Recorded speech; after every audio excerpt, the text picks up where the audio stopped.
오늘 주시는 말씀은 이사야 1017쪽에 있습니다. 1017쪽 구약 1017쪽 42장 1절부터 9절까지 제가 봉독하겠습니다. 내가 붙드는 나의 종 내 마음에 기뻐하는 자 곧 내가 택한 사람을 보라. 내가 나의 영을 그에게 주었은즉 그가 이방의 정의를 베풀리라. 그는 외치지 아니하며 목소리를 높이지 아니하며 그 소리를 거리에 들리게 하지 아니하며 상한 갈대를 꺾지 아니하며 꺼져가는 등불을 끄지 아니하고 진실로 정의를 시행할 것이며 그는 쇠하지 아니하며 낙담하지 아니하고 세상의 정의를 세우시게 이르리니 섬들이 그 교훈을 앙망하리라. 하늘을 창조하여 펴시고 땅과 그 소산을 내시며 땅의 백성에게 호흡을 주시며 땅에 행하는 자에게 영을 주시는 하나님 여호와께서 이같이 말씀하시되 나 여호와가 의로 너를 불렀은즉 내가 내 손을 잡아 너를 보호하며 너를 세워 백성의 언약과 이방의 빛이 되게 하리니 내가 눈먼 자들의 눈을 밝히며 갇힌 자를 감옥에서 이끌어내며 흑암에 앉은 자를 감방에서 나오게 하리라.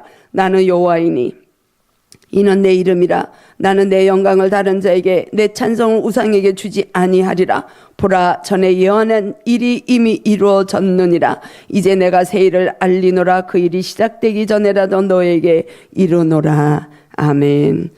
주님 종을 붙드셔서 오늘 주시는 말씀이 우리의 마음에 온전히 찔림이 있게 하옵소서. 예수 그리스도의 이름으로 기도드립니다. 아멘. 내가 택한 사람을 보라. 우리도 그런 사람이 되면 좋겠죠. 그리스도께서 내가 택한 우리 권사님, 내가 택한 목사님, 내가 택한 우리 자매를, 집사님을 봐라. 그들이 어떻게 이 땅에서 주님의 빛을 바라고 주님의 소금된 삶을 살고 있는지를 이방 믿지 않는 자들에게 보여줄 필요가 우리에게 있습니다. 오늘 이사야를 통해서 하나님은 우리에게 그렇게 말씀하시는 거예요. 내가 택한 사람을 봐라. 이스라엘 백성들이 하나님이 선민으로 택하시고 은혜를 부어주시고 계속 인도하시지만 그들이 결국 아수르 바벨론에 패하는, 그래서 늘 죄 가운데 있을 수밖에 없는 그 이스라엘 민족을 하나님은 너무 사랑하시는 거예요. 이 지렁이 같은 야곱아, 지렁이 같은 이스라엘아, 그렇게 말씀하시면서도 내 사랑하는 내 백성, 내 사랑하는 내 자녀라는 거야. 이스라엘 백성들에게. 그 이스라엘 백성들이 그렇게 힘들게 무거운 짐 가운데 살고 있지만 하나님은 오늘 이스라엘 백성들에게 이사야를 통해서 그렇게 말씀하십니다.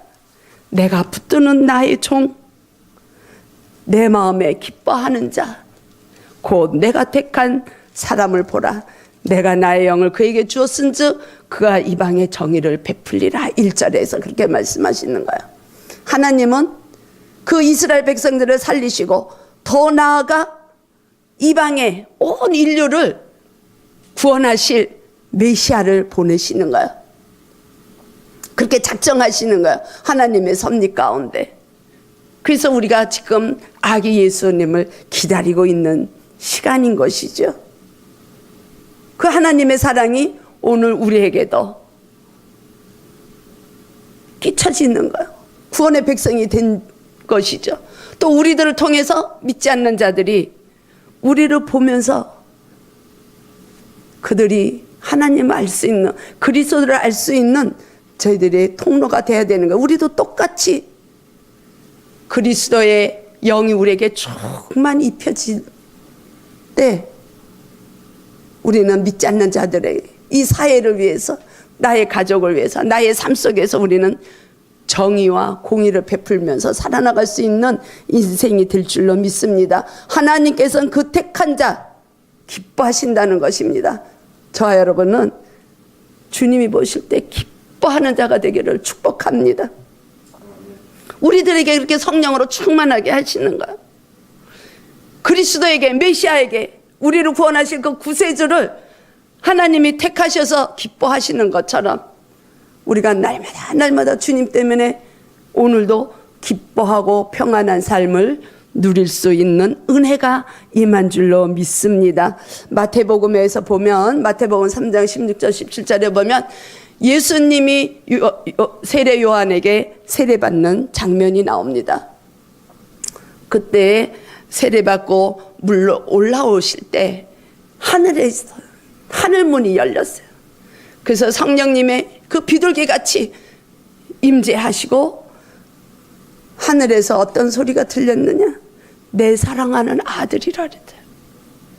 내 기뻐하는 자라고 그랬어요. 하나님이 그 예수님을 보시고 내 사랑하는 아들, 내가 기뻐하는 자라. 그가 너희들을 위해서 공의를 베풀고 이방에 열방에 내가 아브라함을 통해서 이스라엘 민족과 약속했던 그 언약을 이룰 메시아라는 것을 하나님은 말씀하고 있습니다. 저와 여러분은 누구를 보고 계십니까? 우리가 삶 속에서 나의 욕망을 바라보며 그 욕망을 이루기 위해서 그 탐욕스러운 거를 내가 바라보면서, 내가 물질을 바라보면서 이 세상에서 내가 원하는 것을 바라보고 가십니까? 그러면 하나님은 우리에게 이 지렁이 같은 자들아 그럴 것입니다.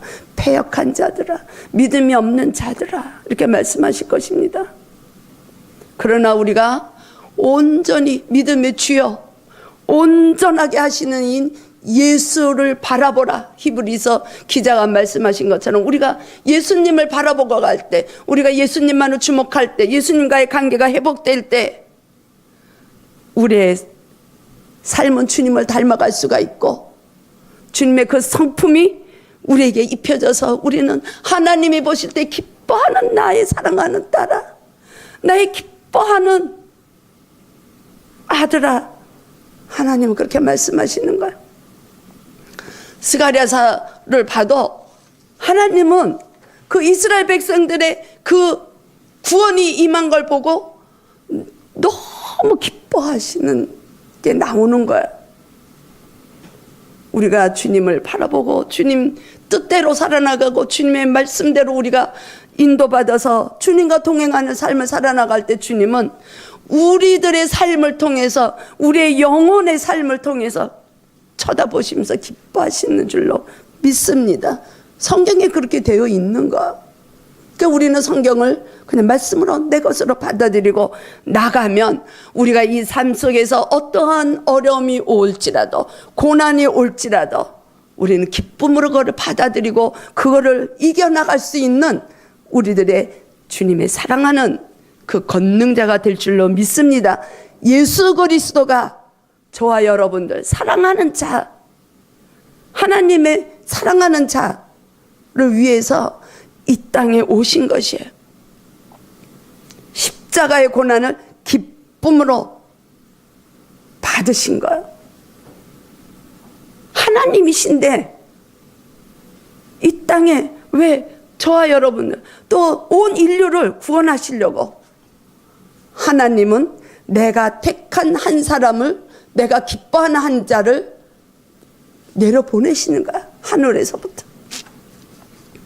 하나님께서는 만족함으로 그 희생제물이 되신 그리스도를 받으심으로 우리의 죄가 대속되었습니다. 아멘. 우리는 불순종으로 인한 부조화의 삶에서, 깨어진 삶에서, 하나님과의 관계가 깨어진 삶에서 우리는 그리스도 때문에 하나님과 화평을 이루는 그 그리스도를 우리를 대속하시기 위해서 희생제물이 되신 거예요. 그 기뻐하는 자, 그 기뻐하는 그 단어의 원뜻이 하나님이 그리스도를 희생제물로 받으실 때 만족한다는 뜻이 있는 것입니다.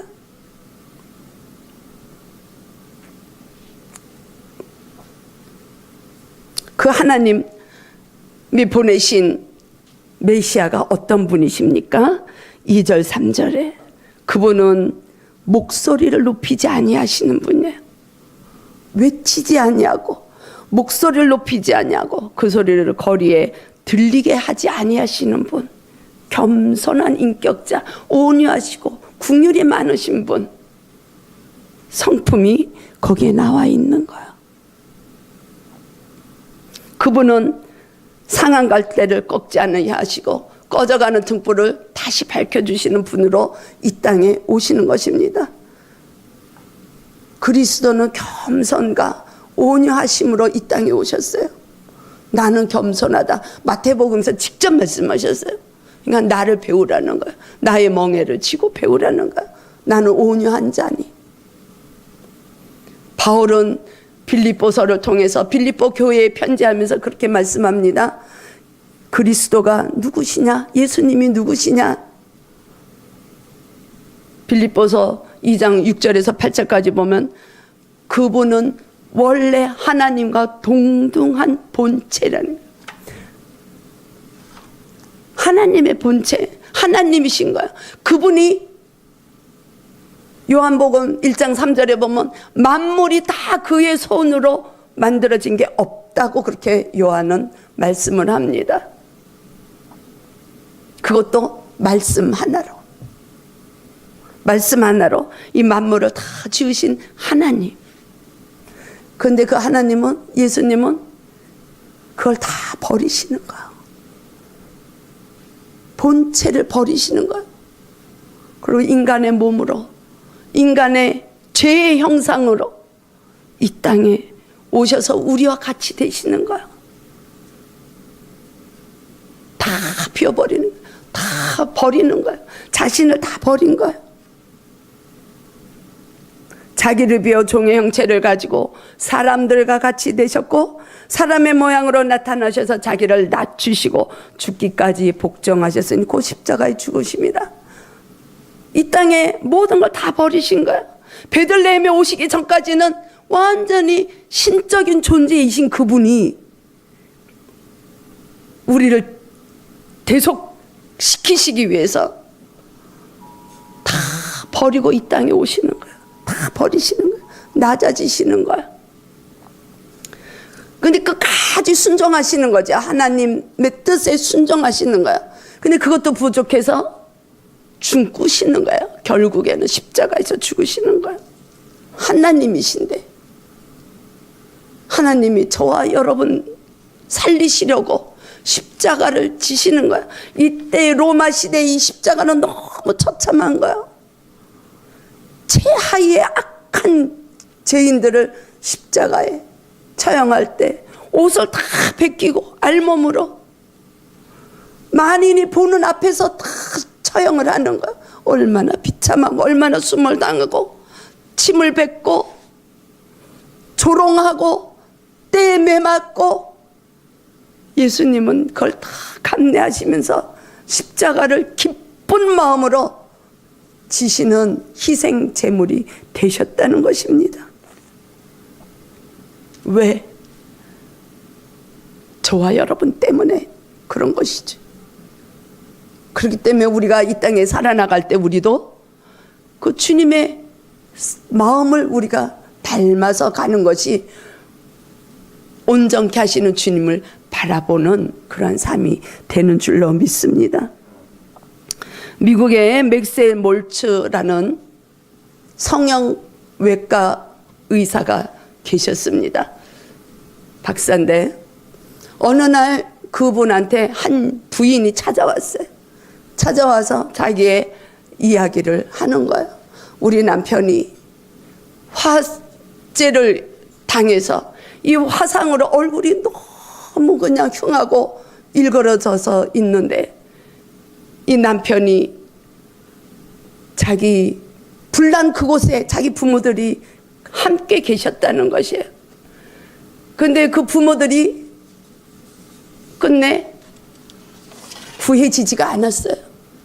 이 남편이 그게 늘 마음에 있는 거예요.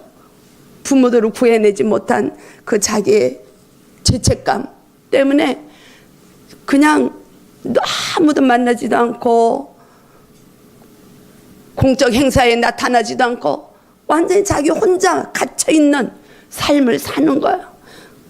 가족들까지도 그냥 마다하고 자기 혼자 사는 거예요.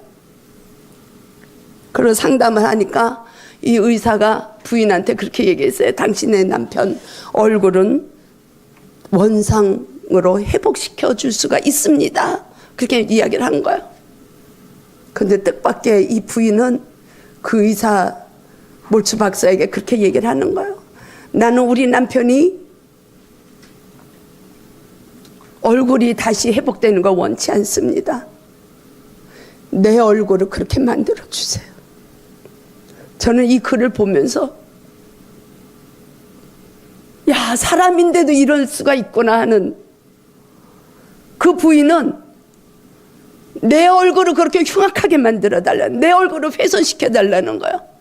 그러면 우리 남편이 자기와 똑같은 얼굴을 한 아내를 외면하겠습니까? 어떻게 인간이 그럴 수가 있어요? 근데 이거 실화예요, 실화.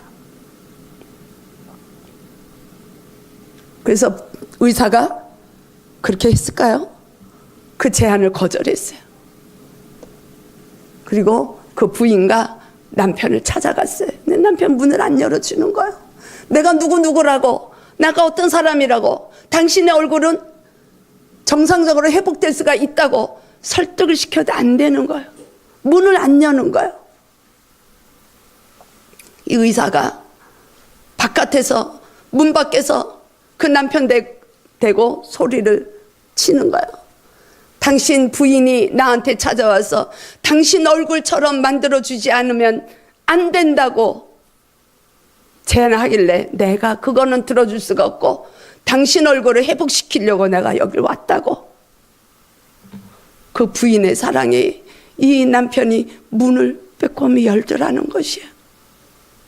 그리고 그 남편은 정상적으로 얼굴을 성형수술을 한 것이죠. 어떻게 인간이 그렇게, 그런 사랑이 어디서 나올까요? 저 같으면 못할 것 같아요. 옆에서 케어는 할 거야, 아마. 위로는 할 수 있고. 돈이 없으니까 수술은 못 시켜줄 것 같고. 근데 이 부인은 그랬다는 거야. 그 예수님이 이 땅에 오신 게 그런 사랑이라는 거죠. 그것보다 더 하시죠, 사실. 우리는 하나님의 자녀니까. 우리의 사랑을 어디 하나님의 사랑에 빗댈 수가 있겠습니까? 우리를 사랑하시는 건 하나도, 내가 우리 주님을 알지 못해도 주님은 우리를 사랑하시는 그 속성이, 하나님의 사랑이 있는데 그냥 손수 오시는 거야. 다 벗어 던지고 빈몸으로 종의 형체로 인간과 같이, 우리와 같이 되기 위해서, 그 아내가 남편과 같은 공유하기 위해서 자기 얼굴을 그렇게 훼손시키려고 했던 것처럼 예수님은 이 땅에 오셔서 우리 인간의 그 배고프고 좌절된 맛, 슬프고 울고 싶은 이런 마음을 느끼셨다는 것입니다. 더 나아가 우리를 대속하시기 위해서 그 희생제물이 되시는 것을 감당하시는 거예요. 기쁨으로. 그래서 이제 2주 후에 오시는 거 아닙니까? 우리가 주님을 조금만 더 생각하고 주님께 조금 더 한 걸음 가까이 나간다면 우리의 삶은 좌절했다가도 소망을 붙들 수가 있고, 그래서 주님이 오시는 거예요. 상한 갈대를 꺾지 아니하며, 3절에 상한 갈대, 갈대밭이 너무 아름답죠. 가을에 갈대 그냥 이렇게 하늘하늘하는 거 보면, 저는 직접 가보진 않았지만 아마 우리 권사님은 가보셨나 모르겠네. 갈대밭이 그림으로만 봐도, 영화 같은 데서만 봐도 얼마나 그냥 흔들흔들하는 게 낭만적이고 얼마나 아름답습니까? 근데 그것이 비가 오든지 오늘처럼 눈이 오든지 한번 바람이 불면 작은 바람이도 그냥 꺾여버린다네. 그렇게 연약한 갈대, 우리 인간의 모습이라는 거야. 우리는 그냥 내가 굉장히 열심히 강하게 사는 것 같은데도 우리는 어떤 하나가 나를 갖다가 어렵게 하는 상황이 되면 우리는 그냥 무너져 버리는 거야. 낙심하고 울고 싶고, 내가 왜 이래? 내가 얼마나 열심히 하나님을 섬긴다고 섬겼는데 내 인생이 왜 이래? 우리 그러지 않습니까? 우리 그렇게 연약한 존재라는 거야. 그러나 예수님은 이 땅에 오셔서 그런 갈대 같은 상한 갈대, 우리가 짓밟히고 비바람에 그냥 넘어지고 하는 좌절되고 연약한 우리들을 다시 살리신다는 거예요. 우리 마음에는 죄성이라는 게 있는 것입니다. 우리가 원래 하나님과 같은 형상이었지만 죄가 들어온 다음에 우리 안에는 미운 게 있고, 시기하는 게 있고, 정죄하는 게 있고, 비판하는 게 있고, 투기하는 게 있고, 너무 못마땅한 것들이 내 눈에 많이 보이는 거야.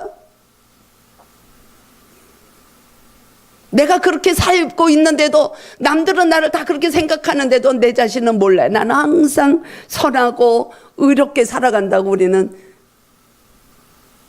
약간 이렇게 포장된 삶을 사는 데가 너무 많이 있는 것이에요.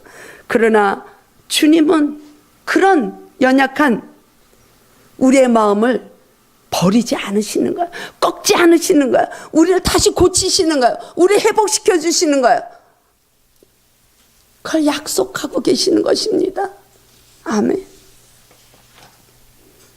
다윗은 시편 23편을 통해서 그렇게 고백합니다. 내 영혼을 소생시키시고 자기 이름을 위해서 우리를 의의 길로 인도하시는도다. 아멘.